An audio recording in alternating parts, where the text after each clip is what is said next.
The arrow took Owen Rhodes's horse out from under him before he even heard the bowstring sing, and he hit the autumn road hard enough to lose the breath in his lungs and the sword from his hand. Around him, the world had gone to screaming chaos. 6 wagons strung out along the forest track, oxen bawling in their traces, drivers scrambling for cover as raiders in black leather dropped from the tree line like crows falling out of a storm. Owen rolled onto his back in time to see a man's axe come down where his head had been a heartbeat before, and he kicked the man's knee out from under him on pure instinct, grabbed a fallen dagger, and drove it up under the raider's ribs before his own mind caught up with what his hands had already decided to do.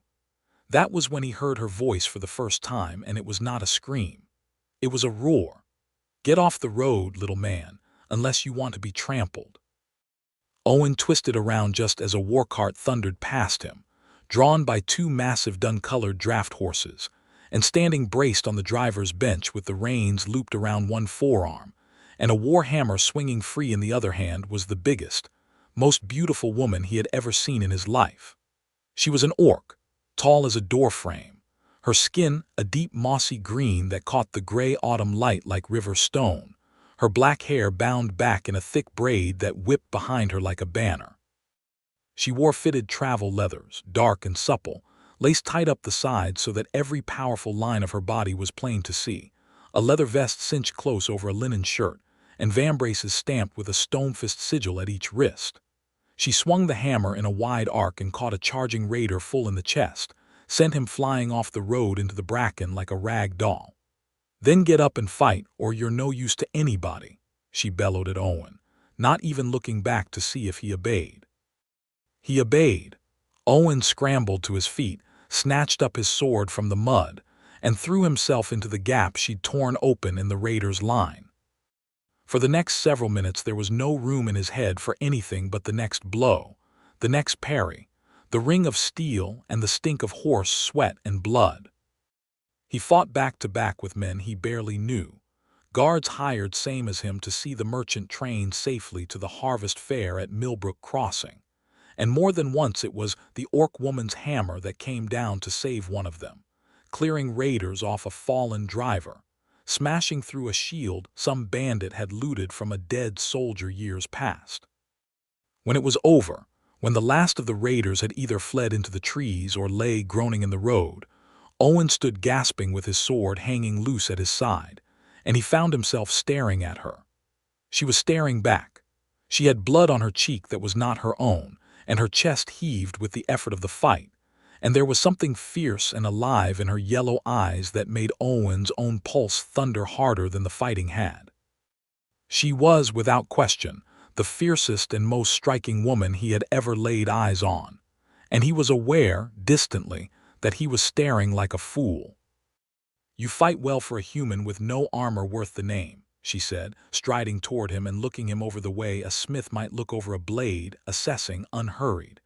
"You fight like the stories say orcs don't anymore," Owen said before he could stop himself. "Wild, unafraid." Something flickered across her face there and gone, something that might have been offense or might have been amusement. "The stories your people tell are mostly lies, human. But I will let that one pass, since you kept my cart from being looted while you were busy not dying. Your cart." She nodded toward the 4th wagon in the line, a sturdy vehicle far better built than the others, its bed piled high with crates lashed under oiled canvas, a small fortune's worth of goods bound for the fair. "Cassius Stonefist," she said. "Trader. That is my cart, my goods, and until Millbrook Crossing, apparently my life, since it seems the caravan master hired guards who can actually hold a line." "Owen Rhodes," he said, and held out his hand before he remembered that humans and orcs did not always shake hands, that there was history between their peoples thick enough to choke on, decades of border wars and raids and worse things done on both sides that had left deep scars long before either of them was born.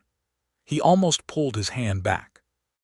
Cassia looked at his offered hand for a long moment, and then took it in her own much larger one, her grip firm enough to make his knuckles ache, and did not let go quite as quickly as courtesy required.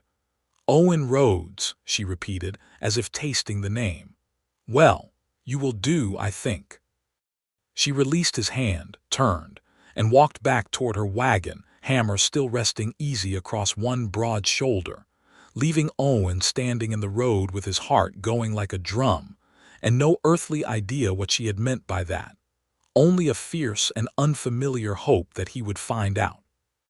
The rest of the journey to Millbrook Crossing took 4 more days, through forest tracks and along a wide river valley where the leaves had gone to copper and gold.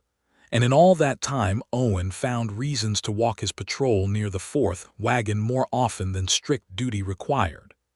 Casia Stonefist did not make it easy for him, exactly, but she did not make it hard either. She had a way of looking at him sideways when she thought he was not watching, and a way of finding some excuse to speak with him at every stop, asking about the roads ahead, testing his knowledge of the land, sometimes simply talking about nothing at all, about the weather or the smell of the pines, in a voice that had gone rough with laughter more than once when he said something that surprised her. On the second night, sitting near the fire while the other guards diced and drank cheap ale, she asked him, quite directly, why a human man walked the roads as a hired sword instead of settling on a farm or learning a trade in some walled town. "My father walked the roads too," Owen said, turning a stick over in the fire without looking at her. "He was a caravan guard most of his life, died on the road, matter of fact, 5 years back now, protecting a merchant train not so different from this one. I suppose I never saw much reason to do anything else." "That is not a reason," Casia said. "That is a habit dressed up as a reason." Owen looked up at that, startled into a laugh. "You don't waste time being gentle, do you?" "Gentleness is for people who have time to waste," she said, but there was no real bite in it, and the firelight caught the corner of her mouth curling upward despite herself. "What did he leave you, this father of yours, besides the habit?" Owen's hand went, without him quite meaning it to the small weight tucked inside his shirt, a pocket watch on a worn leather cord, its brass case dented at one corner and scratched from years of hard travel. "His watch," Owen said quietly. "It doesn't even keep good time anymore, truth be told. Loses near an hour a day. But it was his and his father's before that, and I have never once thought to be parted from it." Casia's yellow eyes lingered on his hand where it rested over his heart, on the shape of the watch beneath the fabric, and something in her expression gentled in a way Owen had not yet seen from her, something almost tender beneath the fierceness, like a bank of coals glowing under ash. "A man who keeps faith with the dead," she said slowly, "is a man worth watching." She did not explain what she meant by that either, and Owen spent half the night lying awake by the fire wondering, before exhaustion finally took him under. Millbrook Crossing in autumn was a sight Owen had seen every year of his working life and never once tired of. The town itself was modest, a walled market settlement at the crossing of 2 great trade roads, but for 3 weeks every fall its population swelled tenfold as the harvest fair drew merchants and farmers and traders from every direction. Human settlements from the river valleys, orc clans down from the northern hills with furs and iron and carved bone, dwarven tinkers from the mountain passes, even the occasional elven trader from the deep wood. All of them setting up stalls and tents and pens in the wide fairground outside the town walls, until the whole meadow became a riot of color and noise and smell, roasting meat and spiced cider and sawdust and livestock, and 100 kinds of dye, and leather and grain. The caravan rolled in on the 4th day past midday, and Owen felt the familiar old lift in his chest at the sight of it, the banners and the smoke, and the great sprawl of tents stretching toward the tree line, even though he knew from hard experience that a fair this size drew thieves and grifters same as it drew honest trade. He also knew, though he tried not to dwell on it, that not everyone in that crowd would look kindly on an orc trader making her way through the stalls, however fine her goods or however much coin she carried. The old wars were decades gone, but memory ran long in border country, and there were plenty of folk at a fair like this who had lost fathers or brothers to orc raiders in their own lifetimes, just as there were orcs in the northern clans who had lost just as much to human soldiers. Owen had seen the sideways looks, the muttered words, more than once on roads like this one. He found himself, without quite deciding to, walking closer to Casha's wagon as they came in through the fair's eastern gate, close enough that anyone with unkind intentions toward her would have to go through him first. She noticed. Of course she noticed. "You are hovering Owen Rhodes," she said, not looking down at him from the driver's bench, though her mouth had that familiar curl to it again. "Just doing my job," he said. "Guards meant to see the goods safe to the fairground gates." "The goods," she said, "or the trader?" Owen felt heat climb up the back of his neck. "Can't rightly see how it's an either-or." Casha laughed then, a real laugh, low and rich, and it did something to Owen's chest that he had no ready name for. They found Casha a good stall position near the center of the fairground, close by the fountain square, where the wealthiest traders set up, a fact that spoke to just how much coin the Stonefist trading house commanded even among wary human buyers. Owen's contract with the caravan master ran through the length of the fair, a common enough arrangement. Guards kept on to watch the wagons and goods overnight against thieves. And so he found himself, over the following days, with reason enough to linger near the fountain square more often than any of his fellow guards. It was on the third evening of the fair, with the sky gone the deep bruised purple of a cold, clear autumn dusk, and the lanterns just beginning to glow up and down the rows of stalls, that the moment came that Owen would remember for the rest of his life, whether he lived to be 80 or died on the road the very next week. He had gone to the money changer's tent at the edge of the fountain square, not for himself exactly, but because the caravan master had shorted the guards half their promised pay for the road, some excuse about losses in the raid, and Owen's boots had a hole worn clean through one sole, and winter coming on fast in the hills. He had precious little to sell. A spare cloak, some traveling gear, a dagger he'd taken off a raider that he did not need two of, and sitting heavy and warm against his chest as it always did, his father's watch. He had not meant to offer it. He told himself that later, over and over, that he had only drawn it out to check the hour out of old habit while he waited in the queue, that he had never once truly intended to let it go.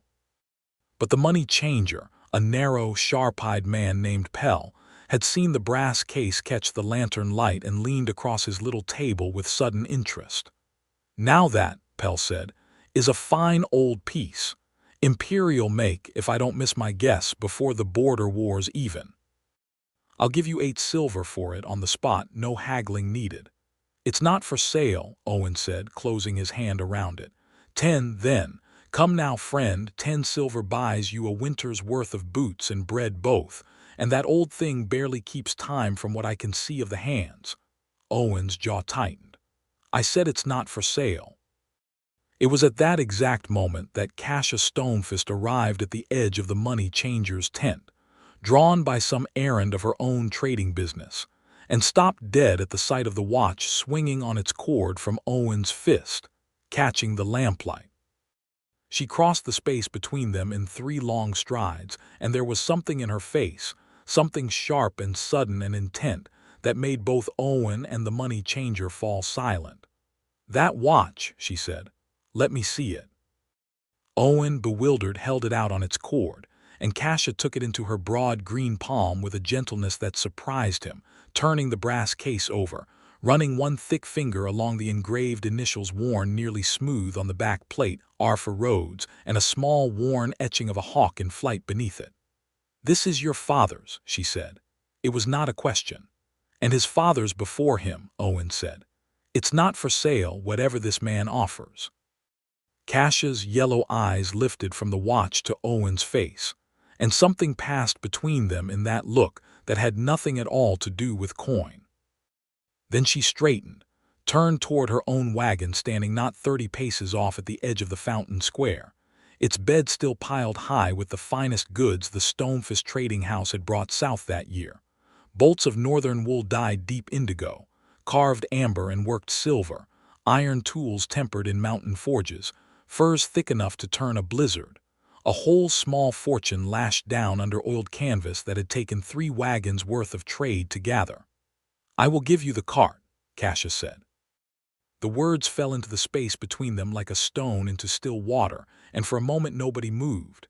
Even Pell the money changer went still, his mouth hanging faintly open. "What?" Owen said. "The cart," Cassius said again steady, her eyes never leaving his. "All of it. Everything on it, everything in it, the wagon itself, the horses that pull it. All of that for this watch." "Cassia, that's—" Owen looked from her face to the watch and back again, utterly at a loss. "That's more coin than I'll see in 10 years of guard work. That's madness." "It is a fair offer freely made," she said. "I am a trader. I know the worth of things. And I am telling you, Owen Rhodes, that whole cart is worth less to me than what you are holding in your hand, if you will only sell it." Pell had gone very quiet, watching the two of them with the calculating eyes of a man who smelled a story he could sell at every tavern in town for a month.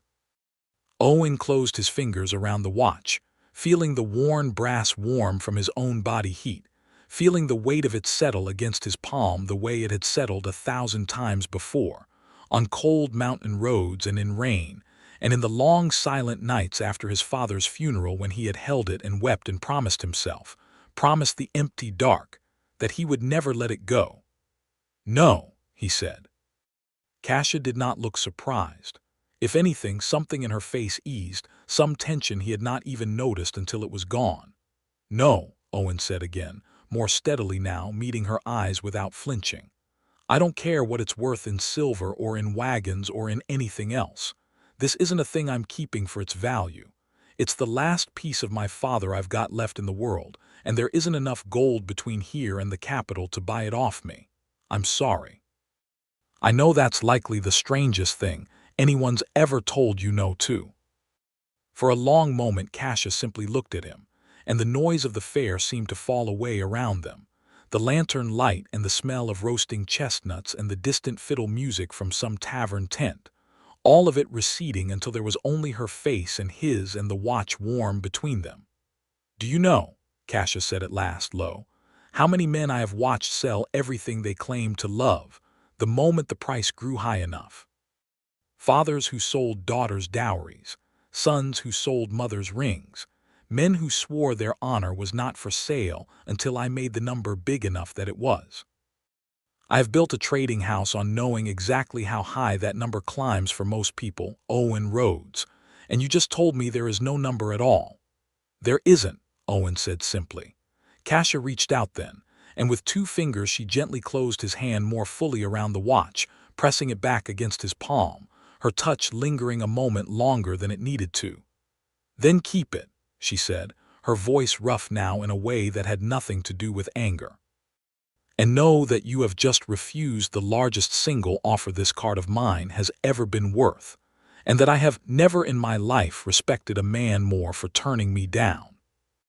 Pell, sensing the moment had moved well beyond his understanding or his profit, cleared his throat and mumbled something about other customers waiting and slunk off, leaving the two of them standing alone at the edge of the lantern light. "I still need boots," Owen admitted, and it startled a laugh out of her, sudden and warm, the tension breaking like ice on a spring river. "Come," Cassia said, and took his arm, tucking it against her side with a boldness that sent heat flooding up through Owen's chest. "I will not buy your father's watch, Owen Rhodes, but I will buy you a pair of boots that will not fall apart on you by midwinter, and you will not argue with me about it because I have decided, and I do not often change my mind once I have decided something." "Is that so?" "It is." "And what else have you decided?"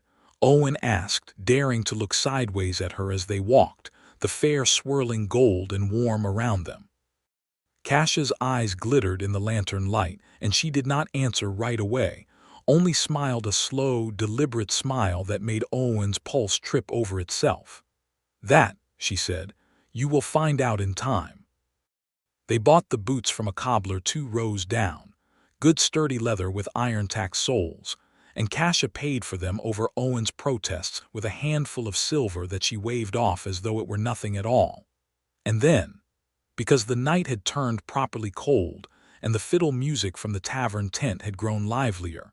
She pulled him along by the arm to stand at the edge of the dancing, where fair-goers of every kind, human and orc and dwarf, spun and stamped to the music under strings of lanterns. "Do orcs dance?" Owen asked, watching a pair of dwarven tinkers attempt something that looked more like wrestling than dancing. "Orcs dance better than humans," Kasia said, with the flat certainty of someone stating an obvious fact. "You are all so stiff. Watch." She pulled him out into the crowd before he could protest, and for the length of 2 songs Owen Rhodes, caravan guard, orphaned son of a dead father, found himself laughing harder than he had in years, spun and turned by a woman twice his strength who nonetheless held him with a careful, deliberate gentleness that made his chest ache with something he did not yet have words for. When the music slowed into something older and sweeter, a tune the fiddler drew out long and low, Kasia did not let him go. She drew him close instead, closer than the dance strictly required, close enough that Owen could feel the warmth radiating off her, could smell wood smoke and leather and something sharper underneath, some clean scent of pine and cold iron that was hers alone. "There are people watching," Owen murmured, aware of more than one pair of eyes cutting toward them, some curious, some openly hostile in the way of folk who had never made peace with orcs walking free and proud through a human fair. "Let them watch," Kasia said, tipping his chin up with one finger so he looked at her instead of the crowd. "I have spent my whole life being watched, Owen Rhodes. Being feared or hated or grudgingly respected because my house's coin is too good to refuse. I have never once cared what the watching cost me, but I find tonight that I care very much what you think of me." "I think," Owen said, his voice not quite steady, "that you're the most extraordinary person I've ever met. I think I've thought that since you rode that war cart through a raider's line like the end of the world wasn't coming for you. I think I'd have sold that watch to anyone else in this whole fair before I'd have wanted to disappoint you by keeping it. But I couldn't, even for you. I hope you understand that." "I understood it the moment you said no," Kasia said. "That is exactly why I am standing here with my arms around you and not walking away." And then, because the music had gone soft and the lantern swung gold overhead, and there did not seem to be one single reason left in the world to wait, Kasia Stonefist leaned down and kissed him. It was not a gentle kiss. It was fierce and certain, her hand curling into the collar of his shirt, and Owen kissed her back with all the pent-up want that had been building in him since the moment she'd roared at him to get off the road or die. And when they finally broke apart, they were both breathing hard, and somewhere in the crowd, a dwarf let out a startled hoot of surprise, and neither of them cared even a little. "Well," Kasia said, a little rough, "that has been a long time coming." "4 days," Owen said, grinning like a fool. "Practically an eternity. For an orc courtship," she said, 4 days is downright leisurely. My grandmother married my grandfather on the strength of a single dueling match. Consider yourself given a generous portion of my patience." News of an orc trader and a human guard kissing in the middle of the harvest fair traveled through Millbrook Crossing faster than any wagon could carry it.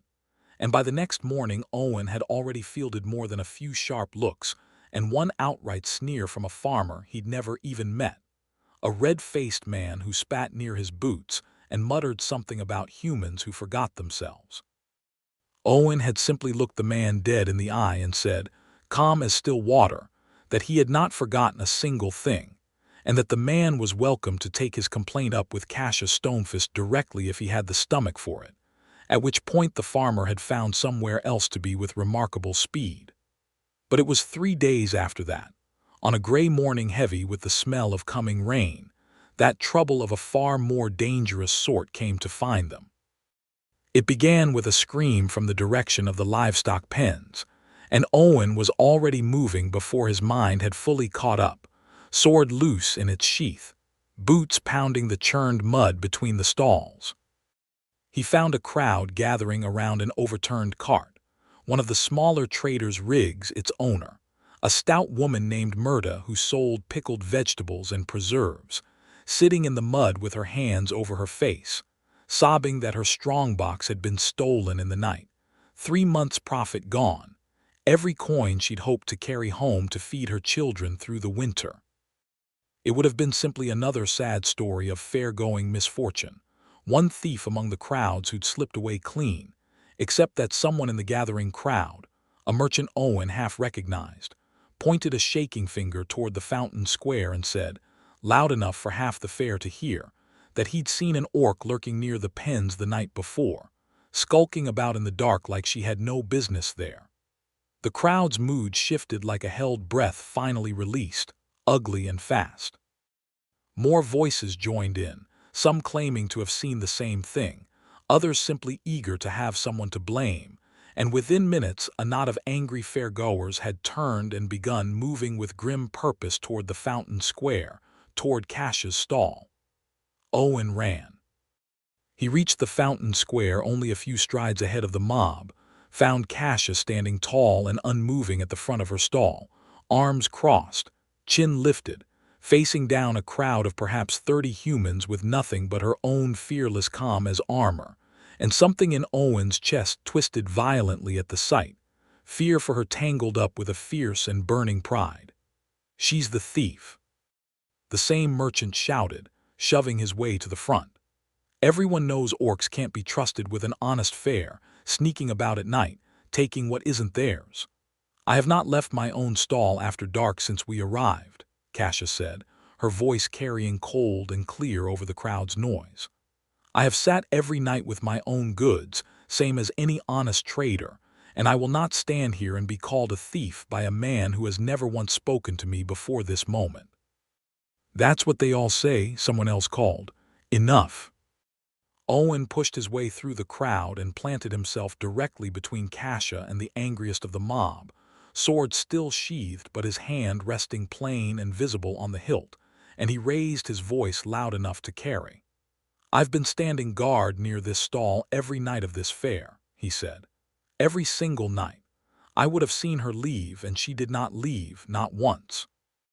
If you want to accuse someone of thieving, you'd best have more than a scared guess and a grudge against orcs, because I'll stand as witness against every word of it, and I imagine the fair marshal will take a guard's sworn word over a rumor.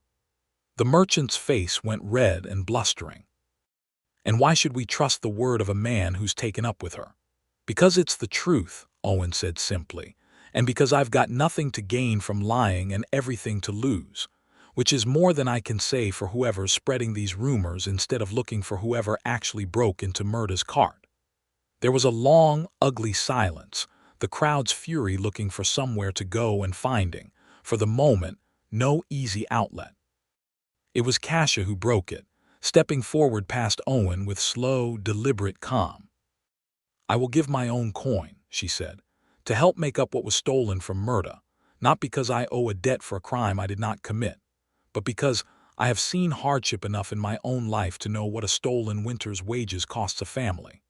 And when you find the true thief, and you will find them, because thieves are rarely as clever as they believe themselves to be, I expect every one of you standing here to remember this moment and to think twice before you let fear speak louder than sense.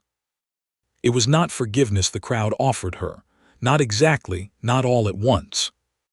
But the anger drained out of the square by slow degrees, and Murda herself, when Cassia pressed a heavy purse of silver into her hands, broke down weeping again, this time with gratitude, and the mob dispersed into smaller knots of muttering that no longer carried any real threat. Owen exhaled a breath he had not realized he was holding, and turned to find Cassia watching him with an expression he had not seen on her before, something raw and unguarded. You did not have to do that, she said quietly once they were alone again. Stand against 30 of your own people for my sake. They weren't my people in that moment, Owen said. Not the ones shouting anyway. My people are the ones who tell the truth even when it costs them something. That's the only kind of people I've ever wanted to belong to. Cassia reached out and took his hand, right there in the open square in front of anyone who cared to see, and held it like she meant never to let go. I have watched men flinch from far smaller storms than that one, she said. You did not flinch at all. I had good reason not to, Owen said. I wasn't about to let anyone hurt you while I still had breath in me to stop it.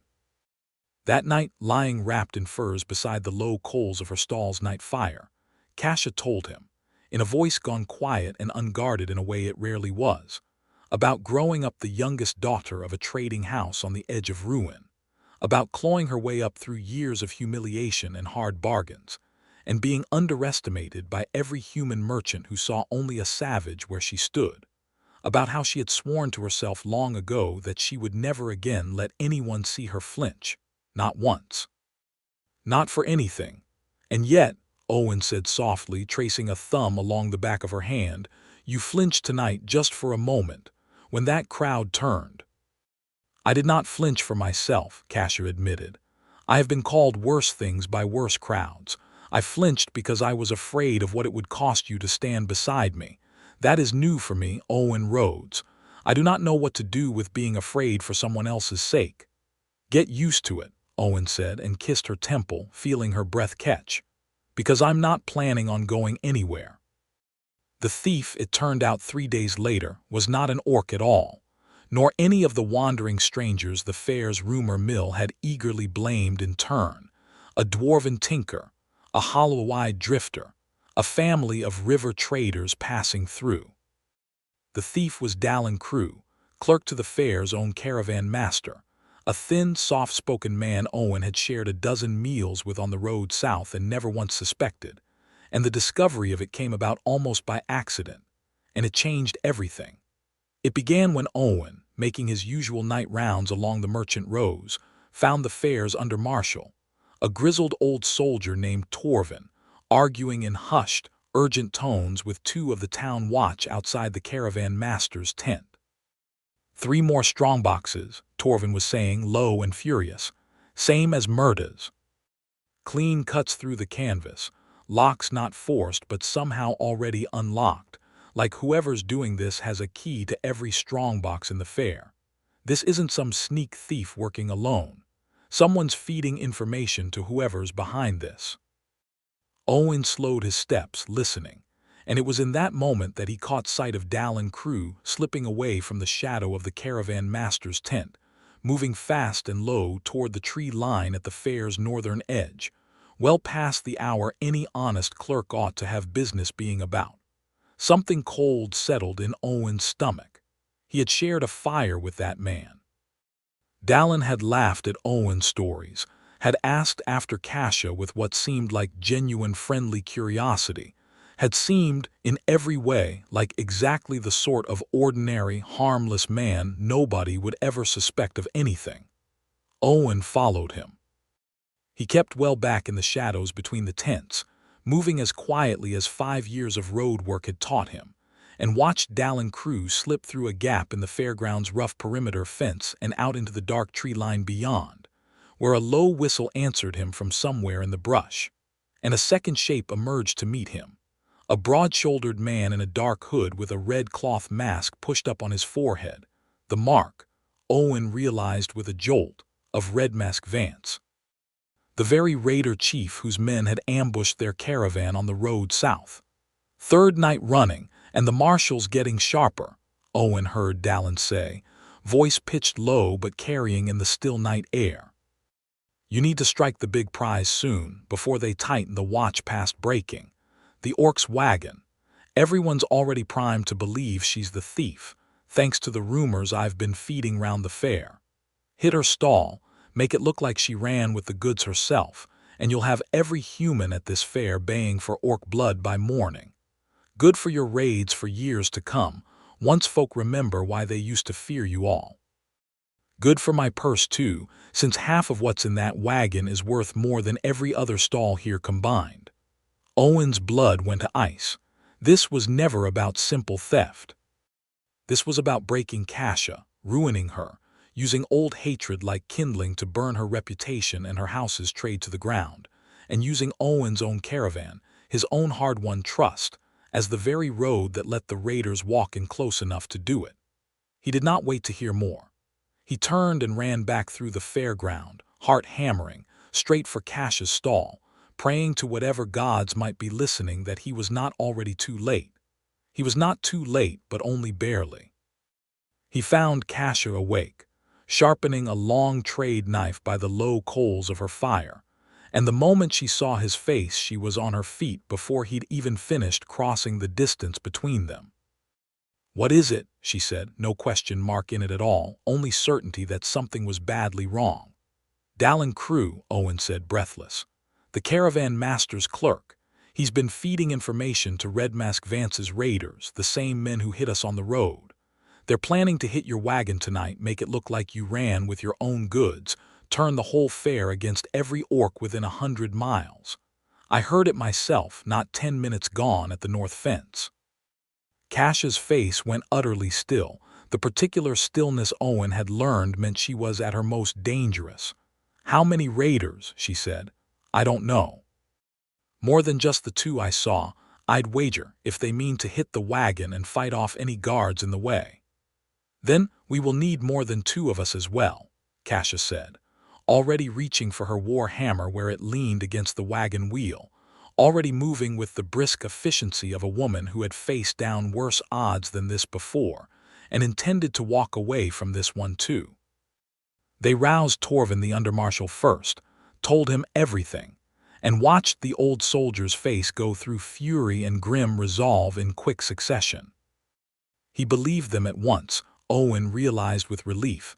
No hesitation at all, no doubting an orc's word over a trusted human clerk's, and that alone told Owen something about the man's character worth remembering. "Crew's been the marshal's shadow for 2 years, Torvin growled, already strapping on his sword belt. "Nobody would have looked twice at him. Clever using that. But cleverness only gets a traitor so far when there's honest folk paying attention." He turned to Cassia. "How many guards can your coin buy me on short notice, traitor?" "More than you'll need," Cassia said, "if we move fast enough to catch them coming rather than waiting for them to arrive." But they did not move fast enough, not quite, and that was the mistake that nearly cost them everything. They gathered what guards they could rouse in the dead of night, 7 in all counting Owen and Torvin, and made their way toward the north fence where Owen had overheard the plan, hoping to catch the raiders before they ever reached the wagon. What they found instead, when they crested the low rise near the tree line, was Red Mask Vance's raiders already moving, not 2 men but nearly 20, spread out in a wide loose line converging not just on Cash's stall but on the whole fountain square, torches unlit but ready, weapons drawn, moving with the practiced silence of men who had done this before. They had been seen. Or perhaps Dallin Crew had simply changed his timing, sensing suspicion closing in. Either way, the moment Owen's small group broke from the trees, a raider's horn sounded somewhere off to the west, and the quiet, careful raid became, in the space of a single breath, an open and desperate battle. "Fall back to the fountain," Torvin bellowed. "Get the townsfolk clear, get the watch bell ringing. We need every blade in this fair before they're through those stalls." It was chaos after that, the kind of chaos Owen had only read about in old soldiers' stories. Torches suddenly flaring to life all around the fairground, raiders pouring through gaps in the fence, fairgoers roused from sleep screaming and scrambling for the town gates, guards and watchmen converging piecemeal from every direction, too few, too scattered, too late. Owen found himself back to back with Cassia at the mouth of the fountain square, the 2 of them and no more than 5 others holding a line against a raider force that outnumbered them 3 and 4 to 1. And for a long, terrible stretch of time, it seemed entirely possible, even likely, that they would not survive the night. A raider's blade caught Owen's shoulder, a shallow cut but a burning one, and he staggered, and it was Cassia's hammer that came down a heartbeat later to save him, crushing the man's guard aside and sending him sprawling. Another came at her from the flank while her hammer was still mid-swing, and Owen threw himself into the gap, sword catching the blow meant for her ribs, feeling the impact jar all the way up his arm. "You should not be here," Cassia snarled, even as she fought, even as sweat and blood mixed on her brow, even as her hammer found another target and another. "Neither should you," Owen shouted back. And yet they were pushed back, step by grinding step, toward the fountain itself. The the raiders pressing in with the confidence of men who scented victory, and Torvin went down with a cry, a spear through his thigh, and 2 more of their small band fell back wounded and bleeding. And for one long, suspended moment Owen genuinely believed this was the end of it, that he and Cassia would die here together in the mud of a fairground square with the whole town too slow and too scattered to save them. It was Cassia who turned that moment on its head.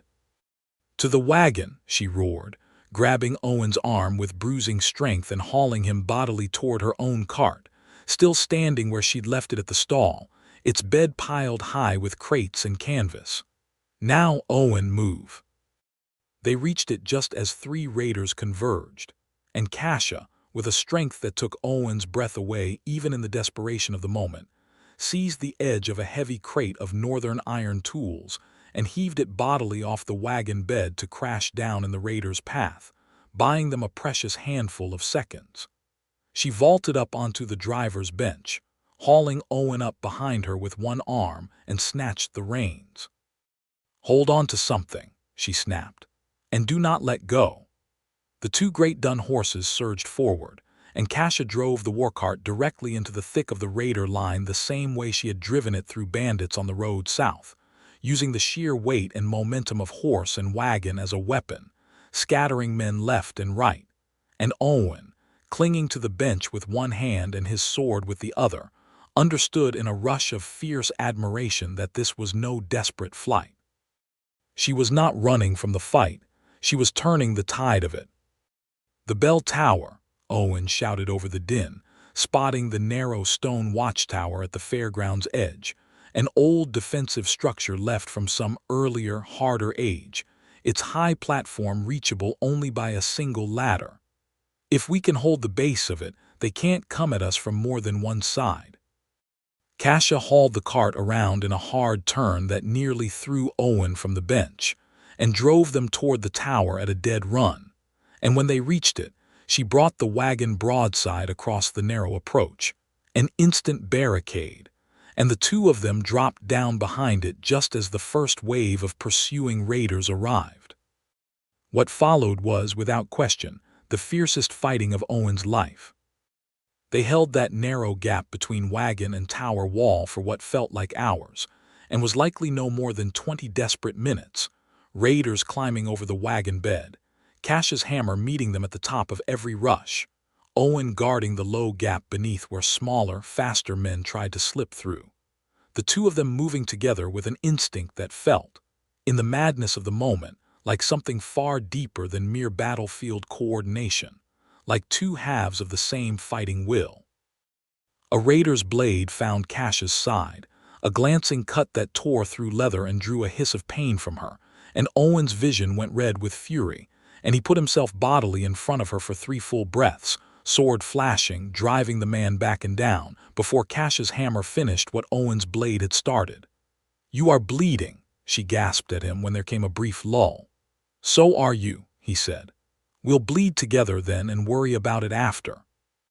It was Red Mask Vance himself who came at them next, a huge scarred brute of a man with a stolen orcish blade and murder plain in his eyes, and he bore down on Owen with a speed that should have ended things right there, except that Cassia stepped bodily between them, catching his blade on the haft of her hammer with a shock that Owen felt through the ground itself, and for a long moment the 2 of them strained against each other, orc and raider chief, neither giving ground.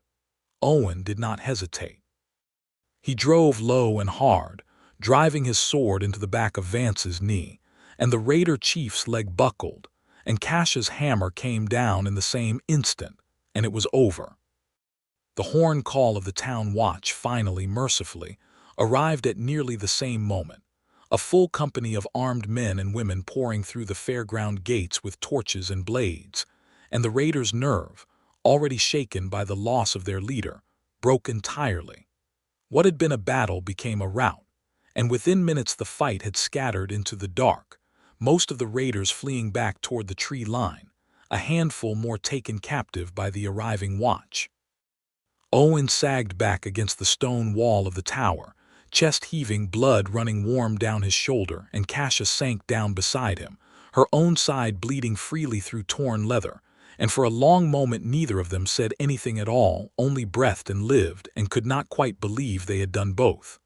"We are alive," Kasia said at last, sounding almost surprised by it. "We are," Owen agreed. "Barely."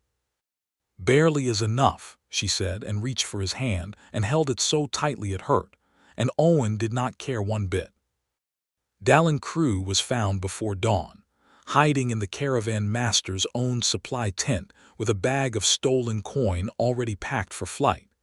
And he did not fight the watchman who dragged him out, only stared at the ground with the hollow look of a man who had gambled everything on a plan that had come apart around his ears. Under Torvin's hard questioning, wounded but alive and furious, Crew admitted everything. The months of feeding information to Red Mask Vance's raiders in exchange for a cut of every score, the deliberate spreading of rumors to turn suspicion onto Kasia and every other orc trader at the fair, all of it in service of lining his own pockets, and Torvin suspected some deeper old grudge against orcs that Crew never troubled himself to fully explain. By mid-morning the fair marshal himself, a portly, careful man named Aldrich Fenn who had slept through most of the night's chaos and arrived only in time to survey the wreckage, stood before a gathered crowd in the fountain square to declare the matter closed, the true thief caught, the fair's good name restored, and to publicly and formally thank Kasia Stonefist and the guard Owen Rhodes for uncovering the plot and standing against it at grave risk to their own lives. The same crowd that had nearly turned on Kasia days before now watched her with something closer to grudging awe, and more than one of them, including the red-faced farmer who had sneered at Owen, came forward in the following days to offer stiff, uncomfortable apologies that Kasia accepted with more grace than Owen privately thought they deserved. Murda the preserve seller wept again, this time pressing a jar of her finest pickled peppers into Kasia's hands as thanks, refusing every attempt at refusal, until Kasia finally accepted with as much dignity as the ridiculous gift allowed, and Owen laughed so hard at the sight of her solemnly holding a jar of pickles like a trophy of war that Kasia threatened, only half joking, to hit him with it. That evening, with the fair winding down toward its final days, and the wounds of the night's battle stitched and bound, Owen found Kasia sitting alone at the edge of the fountain, watching the last of the season's swallows wheel overhead against a sky gone the color of a ripe peach. "You could stay," Owen said, coming to sit beside her, careful of his bandaged shoulder.